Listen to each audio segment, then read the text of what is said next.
Hi there, welcome to my studio. My name is Siobhan. On this channel I share videos about a dynamic and expressive approach to figure drawing. Each week I share tips and techniques, or I share my own process. I focus mostly on gesture drawing and contour drawing as ways that you can develop your own unique style of drawing.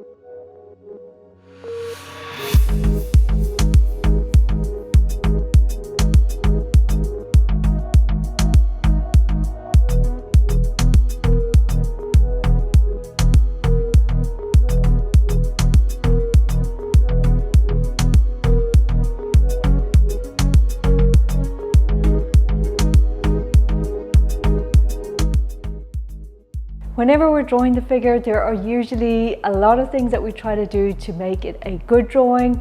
Things like, rendering and trying to perfect the anatomy and make sure it's correct. But in this video, I want to discuss 3 things that I think you should get right at the very beginning of your drawing. If you get these 3 things right, the drawing will take care of itself.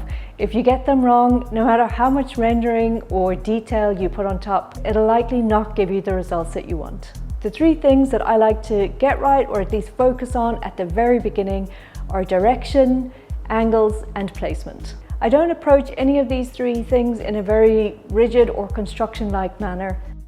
I personally think that you can approach all of these aspects in a very gestural, intuitive way and still keep your drawing alive and have your response be a vital part of the process. So I'm going to explain more about what I mean in the video. I'm going to show you a demo of a drawing that I did that used these 3 aspects at the beginning, and I'll explain a little bit more about what's involved. So here's the video. I hope you enjoy it. I'll check back in with you at the end.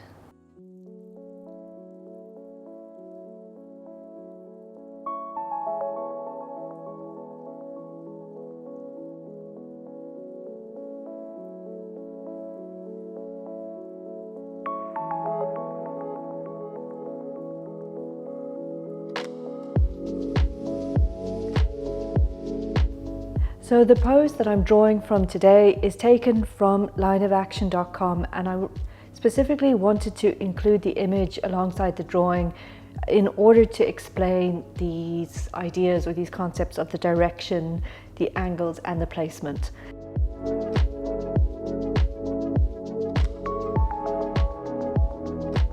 You don't have to do these things in order, like direction first, then angles or placement.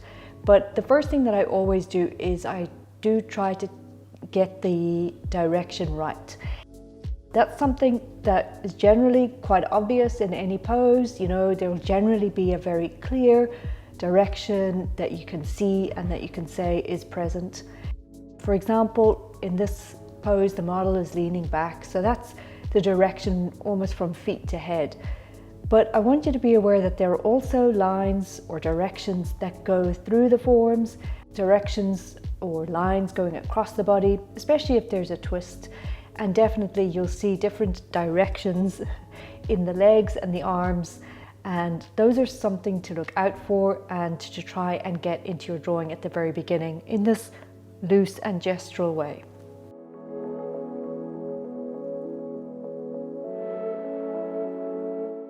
Direction really is a major component that I think most people don't think about, or they don't consider enough in their drawing when they're starting out, because generally speaking we normally just focus on things like angles only. But direction not only points to the angles, but it'll also give you the major energy flows, and it'll show you where the points of balance and tension are, and ultimately that will give your drawing a sense of rhythm. And that's always a really nice thing to try and capture in a figure drawing.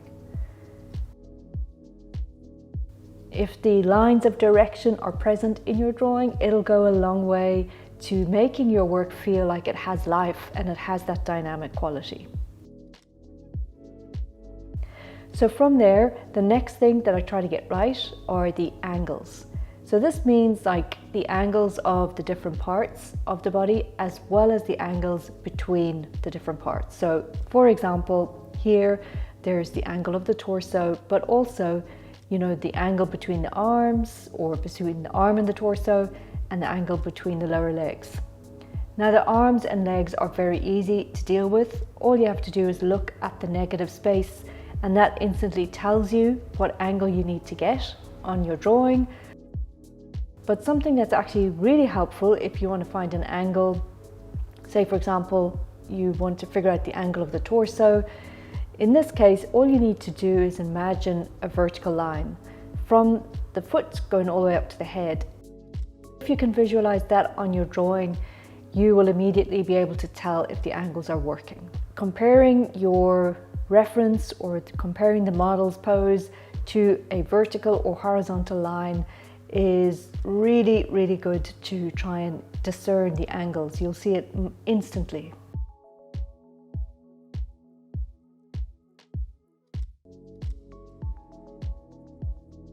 I personally would have normally thought that the head needs to be more in the center of the body, but as soon as you add a vertical line from top to bottom, you can see that it's much more over, his back foot. That makes the whole pose entirely different. So it's really important to try and spot those kind of angles early on.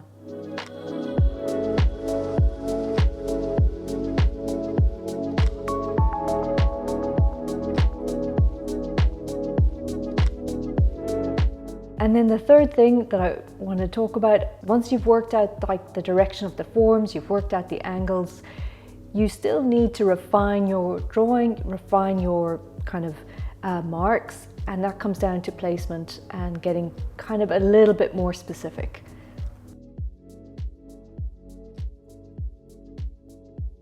Understanding or deciding placement of things is a little bit concurrent, or it kind of matches or works well with finding the angles. So just like finding the head in line with the feet when you are mapping out your drawing at the early stage, what you can do is try to look at each part that you're drawing in relation to another part. That's the easiest, most effective way that I find to figure out how to place or where to place things on the drawing. It's going to help you immensely to get things correct. For example, if you look at the model's hand and compare where it is to the legs, you'll see that it's really, really low down. Or if you look at the feet, you can see where they're placed in relation to each other, and then you make sure that you get that distance correct on your page, on your drawing. Once you've got all of these three aspects, you've got them down in a very loose and gestural sense, you can start to work into the details. And by drawing those very lightly at the beginning, you can easily move things around if you need to. You don't have to be stuck to some kind of rigid template or form, because you've given yourself that leeway by drawing lightly. So you're not locked into the dark marks that you might have made early on. Personally, I tend to draw the whole entire pose with these three aspects in mind constantly. I'll continue to look over all of these three things as I progress. I'm always checking the direction, always checking the angles, and very importantly, most especially, I'm always checking the placement or the relationship between things, between the parts, and to make sure that if I'm drawing one part, I need to be checking it against some other part on the figure to ensure that it's all going to work in a cohesive way. So those are my 3 tips for today, and I really hope, if you aren't familiar with this, that you've gotten some good information out of this. What I'm going to do now is let the drawing play out, and I will check back in with you later.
Thanks so much for watching the video. I hope you enjoyed it, and I hope you got some useful information out of it or some inspiration for your own drawing. Please let me know below in the comments what you think, if this was helpful for you at all. I'd love to hear from you.